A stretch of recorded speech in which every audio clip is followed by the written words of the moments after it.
ભવપાર ઉતારે એવાની સંગત કરવાની કીધી, બીજાની સંગત કરવાની આપણને ના પાડી. એટલે કાયમ એ વાત કરી કે સંગત એવાની કરો કે તમને ભવપાર ઉતારે, અધોગતિમાં ઉતારે, એની સંગત કોઈ દે કરવી નહીં. તમે ડાંગરની વાત કરી તો ડાંગર છે પણ એ ખાંડણીયામાં કેટલો ખંડાણો તારે સોખો છે. એમ સત્સંગની માલપા જો આ મન ખંડાય તો સોખું થાય એવું છે, નકર સોખું થાય એવું નથી. અને પછી સંગ કાનો કર્યો? કંકુનો કે સોખાનો, ઓલાનો સંદનનો. તો એ કોઈ મૂર્તિને કપાળે સોટી, કોઈ સંતને કપાળે સોટી, ગમે ને કપાળે સોટી, નકર નીચે પડે લેતી, પણ સંગ કર્યો એટલે કપાળે લાગે છે ને સોખો. જવાને સંગ થકી અને એને સોખે. સોખો એટલે પુરુષ, નામ પુરુષ થયું ને, સોખો એટલે પુરુષ. પણ સંગ કેનો કર્યો? ડાળનો. એનો કર્યો? ડાળનો કર્યો. તો એ પુરુષ હતો પણ છતાં નારી બની ગઈ. હું બની? ખીચડી. બની કે ન બની? એટલે ગુરુ શરણે ગયા અને નો સમજાણું તો પૂછી લેવું, જો નો પૂછો તો પાછી ખીચડી. એમાં ફેર જ નથી. જોઈ જવો ક્યાંનો સંગ કરવો હોય તમારે મારે વિચારવાનો. આ સોખાનું દ્રષ્ટાંત તમે જુઓ. આ તો આપણા જ અનુભવની વાત ને. જ્યાં સુધી સોખે સોખો હતો ને કંકુનો ચંદનનો સંગ કર્યો તો ગમે ને કપાળે લાગી. અને ડાળનો સંગ કર્યો એટલે તરત ખીચડી થઈ. પુરુષ હતો પણ નારી બની. એટલે બહુ વિચારવા જેવું છે. જ્ઞાન બધે પડેલું જ છે પણ જેમ જેમ તમારે મારે સમજવું પડે. એટલે મહાપુરુષો આપણને ટોકર મારે કે બેસી જોઈ તો ઊભા ન કરે. એવી જગ્યાએ બેહવું કે આપણને કોઈ ઊભું કરી શકે. એટલે વાત વાતમાં આપણે સમજવું અને સાર પકડવું. ઘટતું હોય તો મેં ન કીધું કે રાતના 12 વાગ્યે ફોન કરો, 1 વાગ્યે કરો, પણ અધૂરું મૂકવું, પૂરેપૂરું લેવું. તારે અંધશ્રદ્ધામાં લઈ બહાર નીકળવું. એટલે ગીતાજીના 3જા અધ્યાયની માલપા, 2જા અધ્યાયની માલપા 3જો શ્લોક લીધો કે જેની વર્તી ક્ષીણ નથી પામી એની માટે વિધિ વિધાન બરોબર છે, અને જેની વર્તી ક્ષીણ થઈ ગઈ એની માટે જ જ્ઞાન માર્ગ બરાબર છે. આ વાત કરી કૃષ્ણ ભગવાન અર્જુનને સમજાવે. તારે અર્જુને કીધું કે ભગવાન હવે મને તો હજી આમાં બધી મોહ છે, તો કે તારી વર્તી હજી ક્ષીણ થઈ. અને એનો શ્લોક 7મા અધ્યાયમાં 20મો લીધો કે જેની વર્તી ક્ષીણ નથી થઈ એ અનેક જાતના વિધિ વિધાન કરાવે અને અનેક દેવી દેવોને શરણે જાય છે. આ વાત એનો શ્લોક 9મા અધ્યાયમાં 23મો લીધો કે અનેક દેવી દેવતાને શરણે જાય છે તો એની વર્તીમાં સ્થિર કરું છું. હે અર્જુન, એની વર્તીમાં સ્થિર કરું છું અને એની આડમાં રહીને હું ફળ એને આપું છું. શું કીધું? ફળ આપું છું. પણ હે અર્જુન, એ ફળનો નાશ અને એનો નાશ પણ મોક્ષ ગતિ ના પડે. 8મા અધ્યાયમાં 24મો શ્લોક લીધો. હે અર્જુન, જયો તે દિવસ હશે અને શુક્લ પક્ષ હશે અને કોઈ પણ દેહ છોડશે તો હે અર્જુન અનરાવર્તીને પ્રાપ્ત થશે. તેમાં 8મા અધ્યાયમાં 24મો શ્લોક આ સમજાવે છે. ત્યારે કૃષ્ણ ભગવાન અર્જુન પૂછે છે કે ભગવાન એ તમે વાત કરો તો શુક્લ પક્ષ એટલે હું? એટલે પછી 25મા શ્લોકમાં વાત કરી કે કૃષ્ણ પક્ષ છે અને ધૂમરાત્રિ છે તો ચંદ્રની ગતિને લીધે, કર્મને લીધે ફરીવાર અનરાવર્તીને પ્રાપ્ત થઈ છે. ફરીવાર એને અવતાર લેવો. 8મા અધ્યાયમાં 26મા શ્લોકમાં કીધું કે હે અર્જુન, આ સૃષ્ટિનું સર્જન થયું 2 માર્ગ મેં બનાવ્યા, કૃષ્ણ પક્ષ અને શુક્લ પક્ષ. પણ જે માર્ગ માથે તારે હાલવું એ તારા હાથની વાત છે, બાકી ગુરુ હાંકી દે નહીં. માર્ગ બતા. હવે કૃષ્ણ પક્ષ એટલે વિધિ વિધાનનો માર્ગ થયો. કૃષ્ણ પક્ષ એટલે અંધાર્યું, અંધશ્રદ્ધામાં લઈ બહાર આવ્યા નથી. શુક્લ પક્ષ એટલે અંજવાળ્યું, જ્ઞાનનો દીવો પોતાનામાં પ્રગટ કરી દીધો એટલે અંધારું રહ્યું, અંધશ્રદ્ધા છોડી દીધી. આ વાત છે. અને એનો એ શ્લોક 17મા અધ્યાયમાં 6થો લીધો કે હે અર્જુન, ઋષિઓએ નથી કીધું, વેદોએ નથી કીધું, શાસ્ત્રોએ નથી કીધું, કોઈ પણ નથી કીધું, અને છતાં એવા ઉપવાસ કરે અને એવે તપસ્યા કરે અને એવું કરે છે તો તો એને માલપા હું રેલો છું તો મને પણ સંકટ પહોંચાડે છે. હું કીધું હું રેલો જ છું એકની વસ્તુની માલપા, તો મને પણ સંકટ એ પહોંચાડે છે. તો એ અર્જુન તો ને અસુર જાય. અસુર એટલે કેવા કીધા? રાક્ષસ.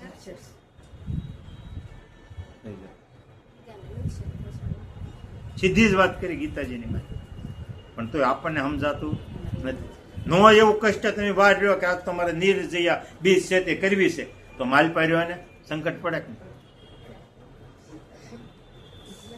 એટલે અસુર કીધું. રામાયણની માલપા રાવણ છે એટલે અહમ એક જાતનો. હવે એ છે એને જો કાયદેસરની ભક્તિ કરે તો 7 અવતાર લેવા પડે, અને વેર ભાવથી ભજે તો 3 અવતાર લેવા પડે.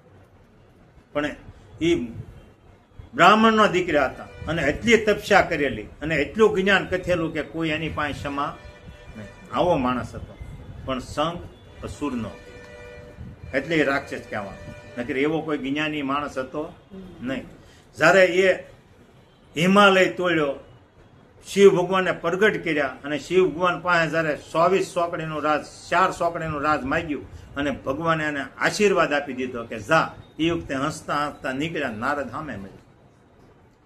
સામે મળ્યા એટલે કીધું કે આ એટલું બધું રાવણ તમારે હસવાનું કારણ? તો કે એની વાત જવા દો કે મેં 4 સોકડીનું રાજ મને આપ્યું. 24નું માગવાનું હતું ને 4નું મગાઈ ગયું, આપ્યું કે હવે વાંધો નહીં. તો કે એ વાત બરાબર, ભગવાને આપી દીધું ને માગ્યું બરાબર, પણ ભોગવવા નહીં આવડતા. જે માગવાનું હતું એનો મગાવ, કદાચ આપી દીધું પણ ભોગવવાનું. એટલે નારદે દાંત કાઢ્યા. તે ઓલો પાછો વળ્યો કે તમે દાંત કેમ કાઢ્યા? તો કે તમે માગ્યું છે પણ ભોગવશે કોણ? હે એ રહી ગયું, વૈભવ મગાઈ ગયું, પણ જે જોતું થયું મંગાણું નહીં.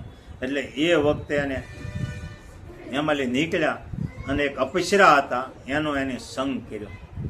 નાલી એની અસુરી વર્તી થઈ. કોનો? અપસરાનો. પણ એટલી પછી એ વખતે અપસરાએ એને હરાપ દીધો રાવણને. એ કે આજ ભલે મારા આવું તમે મારી સાથે વર્તન કર્યું, પણ હવે આજ કેડી તમે કોઈ પણ સ્ત્રી કે બેન દીકરીનું જ્યારે આવું વર્તન કરશો એટલે તેથી તમારા મસ્તક છે એના 100 કટકા થશે. આવો હરાપ દીધો. કોને? રાવણને. કથામાં નથી તમને સમજાવ. સીતા માતાને જ્યારે લેવા આવ્યા અશોક વાટિકાની માલપા, એ વખતે મામા મારીશને મરુગલો બનાવ્યો. મામા મારીશને કીધું તમે મરુગલો બનો. મામા મારીશે કીધું મરુગલો બનું તો મને રામ મારે, તો કે નહીં બનો તો હું મારી. એટલે એ વખતે મામા મારીશે વિચાર કરવો કે આને હાથે મરવું કરતા પરમાત્માને હાથે મરવું સારું છે. એટલે એ વખતે મરુગલાનું જ્યારે એની રૂપ લીધું અને સીતા માતા કે આમાં મોહિત થયા. આ રામાયણ કહે છે. પણ જે પરમાત્માના ઘરેલા છે એને ખબર ન હોય કે આ ખોટું છે. આપણે હોનામાં દાગીનામાં મોહિત થાય છે, પણ એને ખબર છે. પણ તમને મને ઉપદેશ દીધો કે કોઈ વૈભવમાં તમે મોહિત થાવ તેથી તમારું પતંગ. એ વખતે કીધું કે આને મારી અને મને કસબો સીવડાવો. રામચંદ્ર ભગવાન બાણ લઈને પાછળ જાય છે આની હઠ લીધી એટલે, અને આગે આગે દોડે છે. મરુગલો હાલ્યો જાય છે અને રામચંદ્ર ભગવાન આગળ વનમાં લઈ ગયા. અને એ વખતે જયારે બાણ છોડ્યું રામચંદ્ર ભગવાને તારે બાંગ નાખી કે લક્ષ્મણ દોડજે. સીતા માતાને કાને અવાજ આવ્યો એટલે કીધું કે દેર તમે જાઓ, તમારા ભાઈને વિપરીત પડી છે. તો કે મારા ભાઈને વિપરીત પડે એવું નથી, તમે મને મોકલવો રહેવા દો. તો કે નહીં, તમારે જવું જ જોઈએ. એમ કરીને કઠોર શબ્દ કીધા એટલે લક્ષ્મણ તરત બાણ કાઢીને અને આમ રેખા દોરી અને કીધું કે માતાજી તમે રેખા ઓળંગતા નહીં, હું વારે જાઉં છું. અહીંયા રાવણે સાધુનું રૂપ લીધું. સાધુનું રૂપ લઈને ત્યાં ભિક્ષાવર્તી કરવા આવ્યા, પણ જો અસુર છે તો રેખા ઓળંગતા નથી. ઓળંગી રાવણે ઓળંગી નથી. આવીને ભિક્ષાની વાત કરી એટલે સીતા માતા ઊભા થયા અને કીધું કે હું ભિક્ષાવર્તી કરવા આવું, તમે અંદર આવો. તો કે અંદર હું આવીશ નહીં. તમારે દેવી હોય તો બહાર આવીને જો, નકર મારે કાંઈ જોતી નથી. પણ એ વખતે સીતા માતાએ વિચાર કર્યો કે ભલે અરૂપની માલપા ગમે એ હોય, પણ ભેખ તો સંતનો પહેરેલો છે ને, સંતને ખાલી જવા દેવાય. એ ભેખ જોઈ અને ભિક્ષા દેવા ગયા એટલે કે સીતા માતાનું હરણ થયું. પણ રાવણ એને અડી શક્યો નથી. માતાને ઉપાડ્યા તો પૃથ્વી હોતા ઉપાડ્યા. કેમ ઉપાડ્યા? પૃથ્વી હોતા ઉપાડ્યા અને અશોક વાટિકાની માલિપા મૂક્યા. કારણ કે જાણતો હતો કે મારા બાપા એને વનવાસ આપ્યો તો મારી માતા છે અને મારા ગામમાં લઈ જવાય નહીં. અશોક વાટિકાની માલિપા ઉતારી અને ગામમાં લઈ જાય તો સીતા માતાનો વનવાસ ભંગ.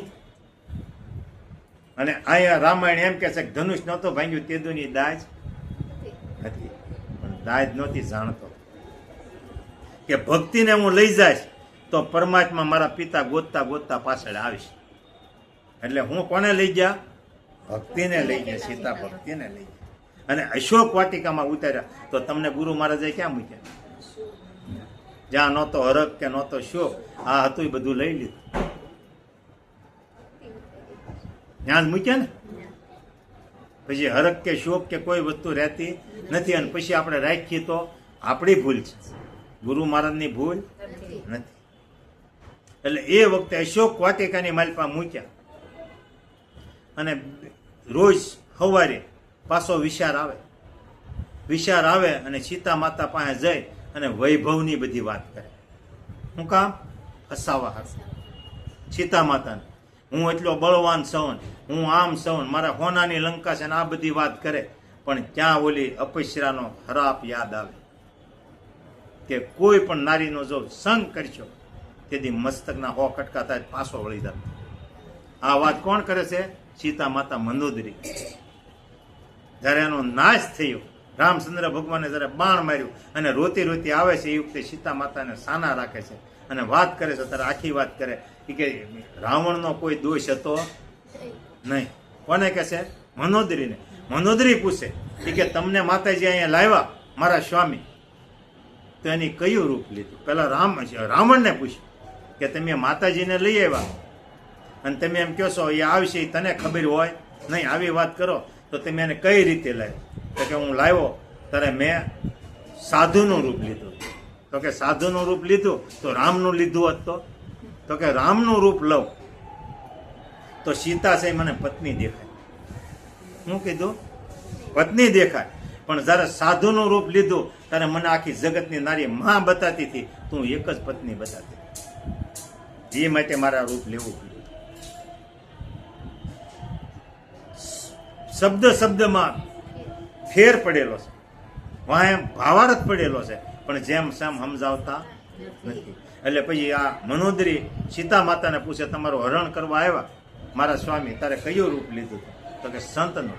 તો કે પછી લક્ષ્મણ રેખા દોરી એવી વાત કરતા હતા તો મારા પતિ ઓળંગ્યા હતા? તો કે નહીં, એની ઓળંગી નથી.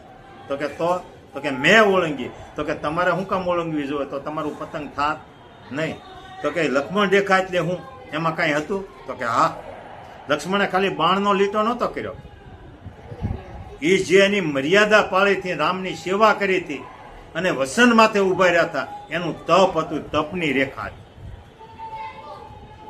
તો કે તપની રેખા તમને કઈ કરી ન શકી? જો મારો સ્વામી પગ દે તો કે બળીને ભસ્મ થઈ જાય એમ તમે વાત કરો, તો તમે બળીને ભસ્મ ન થયા? તો કે ન થાવ. તો કે આનું કારણ કે હું પતિ વર્તા ના રહે, મારી પાસે એ તપ હતું. એટલે રેખા ઓળંગું તો મને ફેર પડે. અને જેટલા રેખા ઓળંગ્યા એનું પતંગ થયું છે ને હજી થાય છે. જો વહુના રૂપમાં મૂક્યા તો એ રૂપે ભજવું, હાહુના રૂપમાં મૂક્યા તો એ રૂપે ભજવું, દીકરીના રૂપમાં મૂક્યા તો એ ભજવું.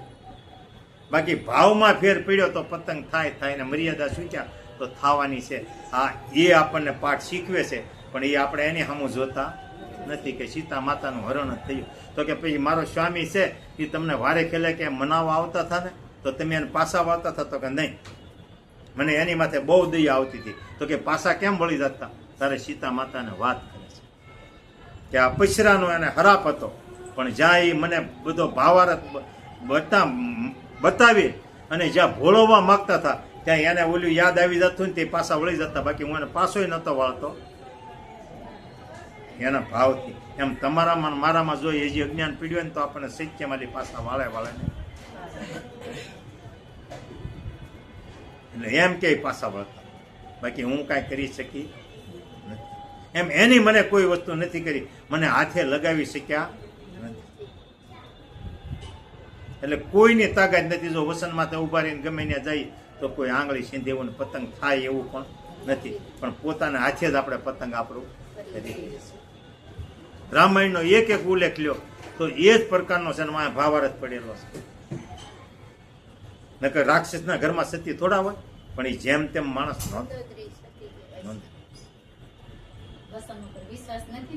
વિશ્વાસ એક ને આગળ કર્યા. તમે જોઈ લો, જેટલા રામના, લક્ષ્મણના, દશરથના દીકરાના ગુણ ગવાય એથી વધારે એના બધાના આખા કુટુંબના ગુણ ગવાય છે. એક નથી તીર્યો, આખા કુટુંબને તારી. તો એને અસુર માણસે કીધો, પણ સંગ એવો કર્યો એટલે અસુર.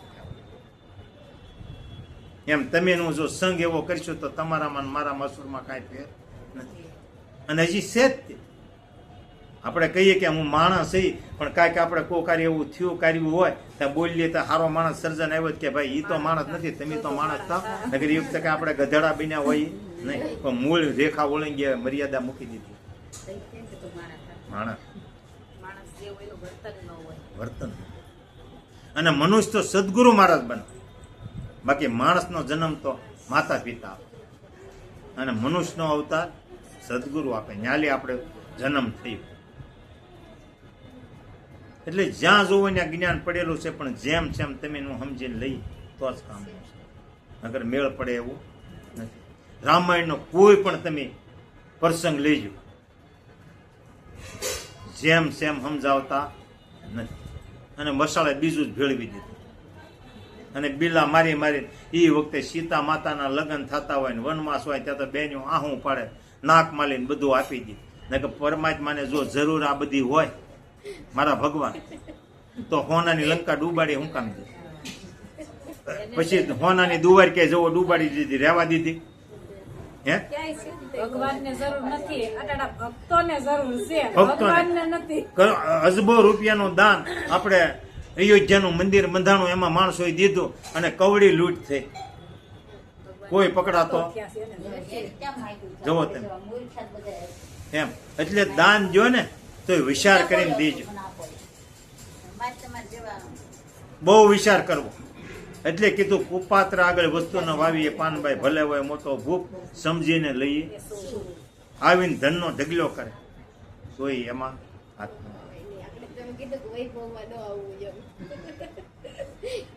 ગંગા સતીનું કોઈ પણ ભજન લ્યો તેમાં આખો ઉપદેશ જ આપેલો છે.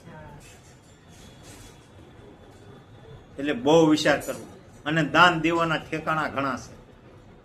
કઈ પેટીમાં નાખો કે ગૌશાળામાં તમે દેવા જાઓ તો કઈ દાન થાય એવું છે નહીં. જેની ભગવાને અવતાર આપ્યો છે ને એને ખાવાનું બધું આપી દો. જો 9 મહિના માના પેટની માલપા પૂરું પાડ્યું કે ન પાડ્યું, કોઈ આયલું અંબાવીએ કેમ હતું? તો પછી જન્મ લીધા પછી ઓર પછડો તોડ્યા પછી આ કવડો પોલારો છે, ક્યાંય દિવાલ નથી, હાલ્યા જાવતા દેહ પડી જાય તો આ પોલારામ ભૂખ્યા થોડા રાખે? પણ આ તો એ ધર્મને નામે આ બધા ધતિંગ આજે. નકર કોઈ જાતની જરૂર નથી. અને દાન દેવું તો પેલા ઘરે તમે વિચાર કરો, કોણ ગરીબ છે, કુટુંબમાં વિચાર કરો, ગામમાં વિચાર કરો. અને એ પૈસો ન દેવું. જઈને તમારે કોઈ દવાખાને હોય તો બિલ ચૂકી આવો.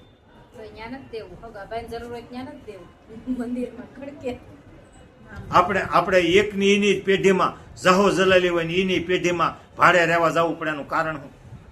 અને વાણિયામાં તમે જુઓ પેઢી પછી પેઢીને દહકો આપતા. આપણે 18 કોમના સહી આપણા મંદિરો જવો તો પાણા પડે હોય, બીતા બીતા પીએ લાગવાનું. માર્બલ ડુંગરા માથે ચડાવ્યો, આપણે સડી નથી એકતા અહીંયા માર્બલ ચડાવ્યો. ધર્મશાળાઓ તો એની, ગૌશાળાઓ તો એની, દવાખાના તો એના. આપણું ક્યાંય ખરું? એનું પરમારથ જુઓ. ટીંબી જાઓ, હોસ્પિટલ હાલે છે, હારી હોય એને ખાવા પીવાનું બધું સુખ, એક પૈસો નહીં લેવો. એના દવાખાના જવો.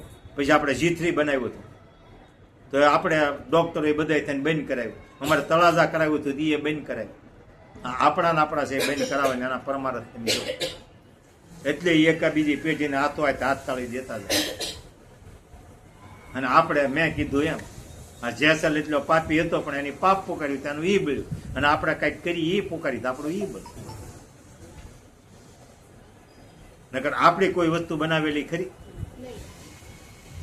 તો આપણે શું દઈ? દેહ છે હાથ, દેવરાવે છે મન, અને ઓઢી બેઠા મેં કહી આ બળીને ભસ્મ. હે અને જેસલે પાપ પોકાર્યું તેનું ઈ બળી ગયું. અને આપણે જે કઈક કર્યું હોય ઊંડું દાટીએ. પાપ કર્યું હોય તો ઊંડું દાટી પુણ્યને માથે લાવી. આપણે ખેડૂના દીકરા છે ઉપર વાવી અને કોઈ જે ફળ લાગતું નથી. ઊંડું વાવેલું છે એને જ ફળ આવે, એ જ ઉગે. સીધી જ વાત છે, પણ તોય આપણને સમજાતી નથી. એટલે સત્સંગમાં જાવું તો જેમ જેમ સમજવું, અને ન ખ્યાલ હોય તો ગમે ને આપણે પ્રયત્ન કરવો. બધાને સાંભળવા મળે અને સમજવા મળે એટલું કહી મારી વાણી ગુરુ મહારાજના શરણમાં અર્પણ કરું છું. બોલો સતગુરુ મહારાજ.